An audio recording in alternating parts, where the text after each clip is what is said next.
नमस्कार, मैं डॉक्टर राशि Mishra Shivani hospital and IVF Kanpur से और कुसुम आईवीएफ छिंदवाड़ा से।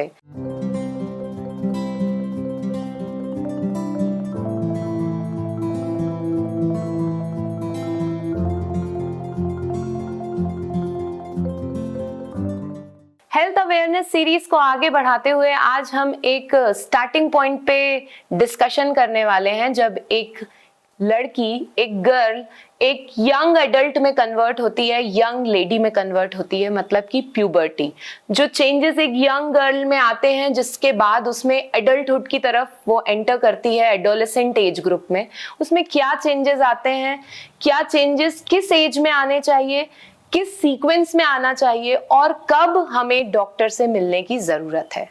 सबसे पहला क्वेश्चन सबसे कॉमनली जो मदर्स पूछती हैं कि किस एज में ये चेंजेस शुरू होंगे।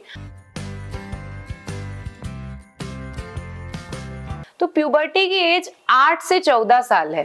पहले के समय में थोड़ा लेट आते थे ये सारे चेंजेस, लेकिन अभी खान पान अच्छा होने की वजह से, स्ट्रेचर और बिल्ट अच्छी होने की वजह से, थोड़ा ओबीस फ्रेम होने की वजह से, स्ट्रेस के लेवल की वजह से और जो इन्वायरमेंट है, टेम्परेचर जो बढ़ गया है, सारी चीजों का, हमारे आसपास के वातावरण का, इस सभी वजह से थोड़ा प्यूबर्टी के चेंजेस, जो ये किशोरावस्था के बदलाव होते हैं, ये जल्दी आने लगते हैं। तो ये नॉर्मल है कि एक 8 साल की लड़की में ये चेंजेस शुरू हो जाएं और एक 8 साल की लड़की में शुरू हो या 12-13 साल की लड़की में शुरू हो, दोनों ही नॉर्मल रेंज में आते हैं।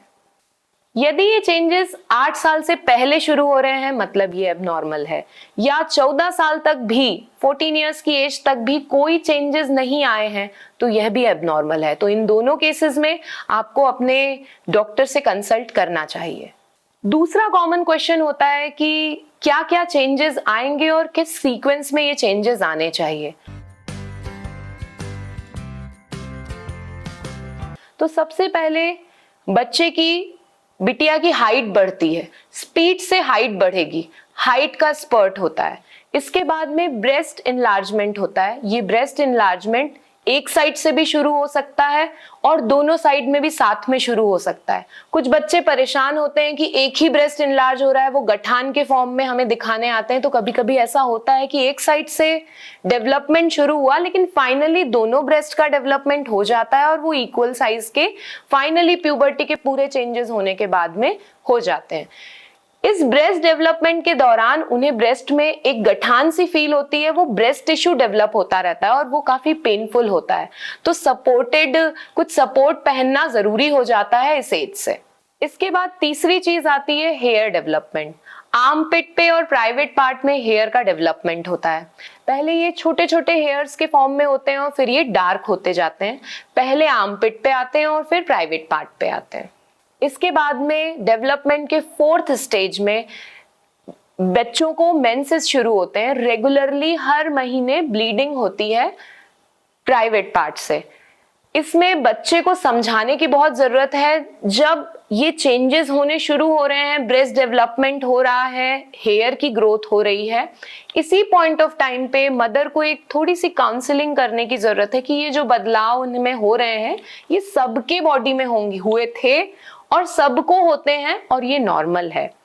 दूसरी चीज, मेंसेस कभी भी आ सकते हैं, तो थोड़ी सी एक प्राइमिंग और काउंसलिंग जरूरी है बच्ची की यहाँ पे कि इस तरीके से मेंसेस आएंगे और घबराए नहीं। कुछ ऐसा होता है तो तुरंत बताएं। यदि ये चीज स्कूल में होती है तो अपनी टीचर को बताएं। ये सारी चीजें नॉर्मल है, सबको होते हैं। बड़ी दीदी, मम्मी, आंटी, सिस्टर, टीचर्स, सबको हो रहे हैं ये। इसके बाद में स्किन में चेंजेस शुरू होते हैं। हार्मोन्स बॉडी में आ जाने की वजह से ऑयली स्किन होने लगती है। कुछ बच्चों को टू मच टाइप से एक्ने होते हैं, बस इस पार्ट में नहीं, बैक, आर्म्स के अपर पार्ट में, शोल्डर, अपर बैक में, सब जगह होने लगते हैं। ये हमारी स्वेट ग्लैंड और ऑयल सिक्रीटिंग ग्लैंड की इन्फ्लेमेशन की वजह से होते हैं ये एक्ने। ये नॉर्मल है, हार्मोनल है। जैसे आपकी एज बढ़ेगी, थोड़ी एज क्रॉस करेंगे, ये सारी चीजें ठीक हो जाएंगी। तो अपने कॉन्फिडेंस को ना गिराएं।